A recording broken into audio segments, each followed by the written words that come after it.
Кеше менің экзаменнен өте алмағаныма көбісі таңғалып отыр екен да, сен типа машина айдай аласың деп. А мен айтатын едім, машина айдайтындардың барлығы экзаменнен өте бермейді деп. Наоборот, себебі экзаменде сенің тапсыратын өзінің ережелері вообще басқаша.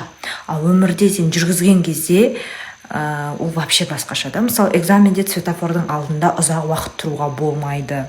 Сен оны күтесің, стоптың алдында тоқтайсың деген нәрсе бар да.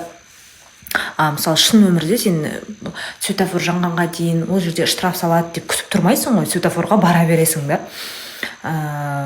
Парковка жасаған кезде де, мысалы, шын өмірде бір, если дұрыс жасай алмасаң, қайтадан алдыға беріп, қайта жасауға болады. Экзаменде де тоже болады, бірақ та экзаменде уақыт и ана жер сәл тарлау сондай болатын сияқты. Менің өзімде может андай сол жерден кеткеннен кейін айтып тұрмын ба. В целом негізі права алудың екінші этапы ол өте оңай, чем бірінші этаптан қарағанда.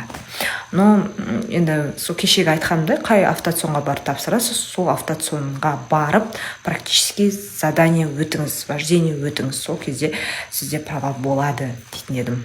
Негізі оңай, барлығы оңай. Барлықтарыңызға сәттілік. Соны айтайын деп шықтым. Если қызық болса, тағы да басқа да лайфхактармен осы жаққа бөлсем, менің парақшама жазылып кетіңіз.